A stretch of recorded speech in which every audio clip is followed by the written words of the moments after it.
ಶ್ರೀಗುರುಭ್ಯೋ ನಮಃ ಹರಿ ಓಂ. ಗುಂಡಿಲಾಪುರ ಸಂವಾಸಂ ಮಾಂಡವ್ಯ ಮುನಿಸೇವಿತಂ ಪುಂಡರೀಕಾಲಯಾಯುಕ್ತಂ ವೆಂಕಟೇಶಂ ಭಜಾಮ್ಯಹಂ.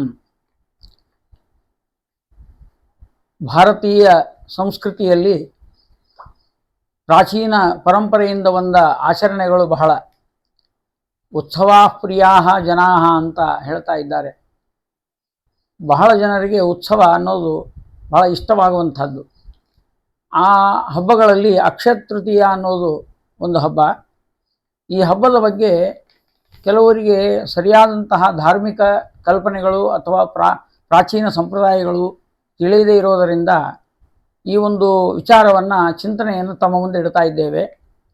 ಮೊದಲನೇದಾಗಿ, ವಿಜ್ಞಾನಿಗಳು ನಮ್ಮ ಜೀವನಕ್ಕೆ ಬೇಕಾದ ಅನೇಕ ಆವಿಷ್ಕಾರಗಳನ್ನು ಮಾಡಿದ್ದಾರೆ. ಅವರ ಬಗ್ಗೆ ನಾವು ಬಹಳ ಕೃತಜ್ಞರಾಗಲೇಬೇಕು, ಇಲ್ಲ ಅಂತ ಹೇಳೋದಿಲ್ಲ. ಆದರೆ ವಿಜ್ಞಾನದ ಜೊತೆಗೆ ಜ್ಯೋತಿಷ್ಯ ಜ್ಞಾನ, ಜ್ಯೋತಿರ್ವಿಜ್ಞಾನ ಅಂತ ಹೇಳ್ತೀವಿ, ಈ ನಮ್ಮ ದೇಶದ ಕ್ಯಾಲೆಂಡರ್ ಅಥವಾ ಪಂಚಾಂಗ ಅಥವಾ ದಿನಗಳ ಮಹತ್ವವನ್ನು ತಿಳಿಸಿದ ಅನೇಕ ಜ್ಯೋತಿರ್ವಿಜ್ಞಾನ ವಿದ್ವಾಂಸರಿಗೂ ಕೂಡ ಇವತ್ತಿನ ದಿವಸ ನಾವು ನಮಸ್ಕಾರಗಳನ್ನು ಹೇಳಬೇಕು. ಅವರನ್ನು ಕೃತಜ್ಞತೆಯಿಂದ ನೆನೆಸಬೇಕು. ಯಾಕೆಂದರೆ ಸಕಲ ಗ್ರಹಗಳ ಚಲನವಲನ, ಸೂರ್ಯ ಚಂದ್ರಾದಿ ಚಲನವಲನಗಳು ಮತ್ತು ಈ ಭಾರತ ಭೂಮಿಯ ಯುಗಾದಿ ಮೊದಲಾಗಿರ್ತಕ್ಕಂಥ ಹಬ್ಬ ಹರಿದಿನಗಳು, ಇವುಗಳನ್ನು ಕೊಟ್ಟದ್ದು ಪಂಚಾಂಗ. ಅವರ ಪ್ರಕಾರ ವೈಶಾಖ ಮಾಸ ಶುಕ್ಲ ಪಕ್ಷ ತೃತೀಯ ದಿನ ಏನಿದೆ, ಇದು ಅಕ್ಷಯ ತೃತೀಯ ಅಂತ ಹೇಳ್ತಾರೆ. ಕ್ಷಯ ಅಂದರೆ ನಾಶ ಅಥವಾ ಕಡಿಮೆ ಆಗುವುದು, ಅದರ ಅಕ್ಷಯ ಅಂದರೆ ನಾಶವಾಗದೇ ಇರುವ, ಅಭಿವೃದ್ಧಿಯಾಗುವ ಒಂದು ವಿಶೇಷವಾದ ತೃತೀಯ ತಿಥಿಯನ್ನು ನಮಗೆ ಕೊಟ್ಟಿದ್ದಾರೆ.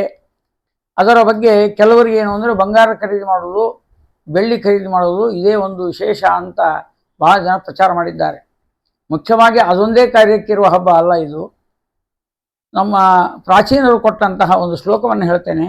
ಏಷ ಧರ್ಮ ಘಟೋ ದತ್ತೋ ಬ್ರಹ್ಮ ವಿಷ್ಣು ಶಿವಾತ್ಮಕಃ ಅಸ್ಯ ಪ್ರಧಾನಾತ್ ತೃಪ್ಯಂತು ಪಿತರೋಥ ಪಿತಾಮಹಾಃ. ಗಂಧೋದಕ ತಿಲಯೀ ಮಿಶ್ರಂ ಸ್ನಾನಂ ಕುಂಭಂ ಫಲಾನ್ವಿತಂ ಪಿತೃಭ್ಯಃ ಸಂಪ್ರದಾಸ್ಯಾಮಿ ಅಕ್ಷಯ್ಯಂ ಉಪತಿಷ್ಠತು ಅಂತ ಒಂದು ಶ್ಲೋಕ ಇದೆ. ಇಲ್ಲಿ ಏಷ ಧರ್ಮಘಟೋ ದತ್ತು, ನಾವು ಧರ್ಮಘಟವನ್ನು ತಯಾರು ಮಾಡಿ ದಾನವನ್ನು ಮಾಡಬೇಕು. ಅಕ್ಷಯ ತೃತೀಯ ಒಂದು ದಾನಕ್ಕಾಗಿ ಹೆಚ್ಚು. ಅವತ್ತು ಮಾಡಿದ ದಾನ ಅಕ್ಷಯವಾಗುತ್ತದೆ. ನಾವು ಹಿಂದಿನ ಜನ್ಮದಲ್ಲಿ ಮಾಡಿದ ಪುಣ್ಯದಿಂದ ಈಗ ಸುಖವಾಗಿದ್ದೇವೆ. ಈ ಅಕ್ಷಯ ತೃತೀಯ ದಿವಸ ಮಾಡಿರ್ತಕ್ಕಂಥ ದಾನದಿಂದ ಮುಂದಿನ ಜನ್ಮದಲ್ಲಿ ವಿಶೇಷವಾದ ಫಲವನ್ನು ಪಡೆಯಲಿಕ್ಕೆ ಅಧಿಕ ಮಾಸದಂತೆ ಇದು ಅಧಿಕ ಫಲವನ್ನು ಕೊಡ್ತಕ್ಕಂಥ ಒಂದು ದಿನ. ಏಷ ಧರ್ಮ ಘಟೋ ದತ್ತೋ ಬ್ರಹ್ಮ ವಿಷ್ಣು ಶಿವಾತ್ಮಕಃ. ಒಂದು ಕೊಡವನ್ನು ದಾನ ಮಾಡಬೇಕು, ಉದಕುಂಭ ದಾನ ಅಂತಾರೆ. ಆ ಉದಕುಂಭ ದಾನದಲ್ಲಿ ಬ್ರಹ್ಮ ವಿಷ್ಣು ಶಿವ ಇವರು ಮೂರು ಸನ್ನಿಹಿತರಾಗಿರ್ತಾರೆ. ಆ ಕುಂಭದಾನವನ್ನು ಮಾಡುವುದರಿಂದ ಅದನ್ನು ತೃಪ್ತರಾಗಲಿ, ಯಾರು ತೃಪ್ತರಾಗಲಿ ಅಂದರೆ ಪಿತರೋಥ ಪಿತಾಮಹಾಃ, ಪಿತೃದೇವತೆಗಳು ಮತ್ತು ಪಿತಾಮಹರು ಮೊದಲಾಗಿರ್ತಕ್ಕಂತಹ ದೇವತೆಗಳು ಸಂತೋಷಪಡಲಿ. ಗಂಧೋದಕ ತಿಲಯೀರ್ ಮಿಶ್ರಂ, ಗಂಧೋದಕವನ್ನು ಹಚ್ಚಬೇಕು. ಅದಕ್ಕೆ ಎಲ್ಲ ಕಡೆಯೂ ಮಠಗಳಲ್ಲಿ, ದೇವಸ್ಥಾನಗಳಲ್ಲಿ ದೇವರಿಗೆ ವೈಶಾಖ ಮಾಸವಾದ್ದರಿಂದ ಗಂಧೋದಕವನ್ನು ತೆಗೆದು ಹಚ್ಚುತ್ತಾರೆ, ತಮಗೆಲ್ಲ ಗೊತ್ತಿದೆ.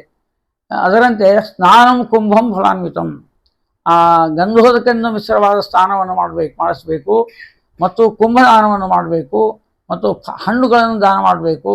ಪಿತೃಭ್ಯ ಸಂಪ್ರದಾಸ್ಯಾಮಿ, ಪಿತೃಗಳಿಗೆ ವಿಶೇಷವಾಗಿ ಕೊಡ್ತಾ ಇದ್ದೇನೆ. ಆ ಎಲ್ಲ ಪುಣ್ಯದ ಫಲವು ದೇವತೆಗಳ ಅನುಗ್ರಹದಿಂದ, ಪಿತೃಗಳ ಅನುಗ್ರಹದಿಂದ ಅಕ್ಷಯ್ಯಂ ಉಪತಿಷ್ಠತು ಅಂತ ಈ ಮಂತ್ರವನ್ನು ನಾವು ಹೇಳಿ ಆ ರೀತಿಯಾಗಿ ದಾನವನ್ನು ಮಾಡಬೇಕು. ಮೊದಲೇ ಹೇಳಿದಂತೆ ಈ ಅಕ್ಷಯ ತೃತೀಯ ದಿನ ದಾನ ಮಾಡುವ ದಿನ.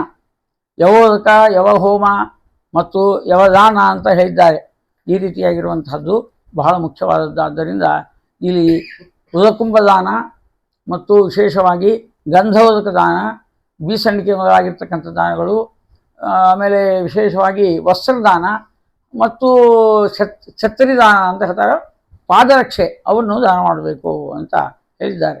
ಇನ್ನು ಇವತ್ತಿನ ವಿಶೇಷದ ಬಗ್ಗೆ ಹೇಳ್ತೇನೆ. ಅಕ್ಷಯ ತೃತೀಯ ಅಂದರೆ ದ್ರೌಪದಿಗೆ ಶ್ರೀಕೃಷ್ಣ ಪರಮಾತ್ಮ ಅಕ್ಷಯ ಕೊಟ್ಟಂಥ ಪಾತ್ರೆಯನ್ನು ಕೊಟ್ಟಂಥ ದಿನ. ಮತ್ತು ಶ್ರೀಕೃಷ್ಣ ಪರಮಾತ್ಮನ ಹತ್ತಿರ ಸುಧಾಮ ಬಂದಿದ್ದಾನೆ, ಅವನು ಅವಲಕ್ಕಿ ಕೊಡ್ತಾನೆ. ಪರಮಾತ್ಮ ಅವಲಕ್ಕಿಯನ್ನು ತಿಂದು ಅನಂತವಾದ ಫಲವನ್ನು ಕೊಟ್ಟಿದ್ದಾನೆ ಅಂತ ಅನ್ನೋದನ್ನು ಇವತ್ತಿನ ದಿನವೇ ಅಂತ ಹೇಳ್ತಾ ಇದ್ದಾರೆ. ಇನ್ನೊಂದು ವಿಶೇಷ ಅಂದರೆ ನಮ್ಮ ಭಾರತ ದೇಶದ ದೊಡ್ಡ ಗ್ರಂಥ ಮಹಾಭಾರತ. ಮಹಾಭಾರತದ ರಚನೆ ಪ್ರಾರಂಭವಾಗಿದ್ದ ದಿವಸವೂ ಕೂಡ ಅಕ್ಷಯ ತೃತೀಯ.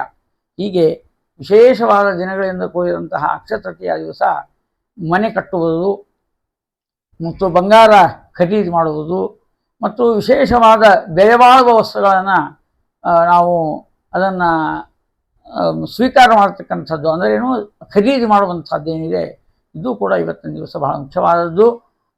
ಈ ಒಂದು ಕಾರ್ಯದಿಂದ ನಮಗೆ ಬಂದಂತಹ ಒಂದು ಸಂಪತ್ತೇನಿದೆ ಅದು ಶಾಶ್ವತವಾಗಿ ಉಳಿಯುತ್ತದೆ. ಅಂದರೆ ಬಂದು ತೊಗೊಂಡ್ವಿ ಆಮೇಲೆ ಮಾರಾಟ ಮಾಡಿದ್ವಿ ಹೀಗಾಗಬಾರ್ದು. ಅದನ್ನು ಅನುಭವಿಸುವ ಸಾಮರ್ಥ್ಯ ನಮಗೆ ಬರಬೇಕಂದ್ರೆ ಅಕ್ಷಯ ತೃತೀಯ ದಿವಸ ಅದನ್ನು ಮಾಡಬೇಕು. ಯಾಕಂದರೆ 3.5 ಮುಹೂರ್ತ ಅಂತ ಉಗಾದಿ ಹಬ್ಬ ಮತ್ತು ವಿಶೇಷವಾಗಿ ಬಲಿಪಾಡ್ಯ ಆನಂತರ ಅಕ್ಷಯ ತೃತೀಯ ಇವೆಲ್ಲವೂ ಕೂಡ 3.5 ಮುಹೂರ್ತ ಅಂತ ಹೇಳಿರುವುದರಿಂದ ಪಂಚಾಂಗದ ಪ್ರಕಾರ ಜ್ಯೋತಿರ್ವಿಜ್ಞಾನ ವಿದ್ವಾಂಸರ ಪ್ರಕಾರ ಈ ದಿನವು ಬಹಳ ಪ್ರಶಸ್ತವಾದ ದಿನ.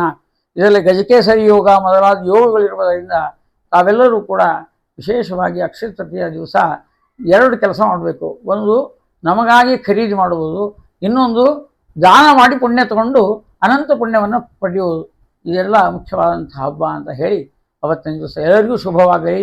ಅಕ್ಷಯ ತೃತೀಯ ದಿನ ನಿಮ್ಮ ಜೀವನಕ್ಕೆ ಅಕ್ಷಯವಾದ ಫಲವನ್ನು ನೀಡಲಿ ಅಂತ ದೇವರಲ್ಲಿ ಪ್ರಾರ್ಥನೆ ಮಾಡಿ ಈ 2 ಮಾತುಗಳನ್ನು ಎಲ್ಲ ಸದ್ಭಕ್ತರಿಗೋಸ್ಕರವಾಗಿ ಸುಜನರಿಗೋಸ್ಕರವಾಗಿ ನಾವು ಚಿಂತನೆಯನ್ನು ಮಾಡಿದ್ದೇವೆ ಅಂತ ಈ ಒಂದು ಸಂದರ್ಭವನ್ನು ನಾವು ಸ್ಮರಣೆ ಮಾಡಿಕೊಳ್ತಾ ಇದ್ದೇವೆ.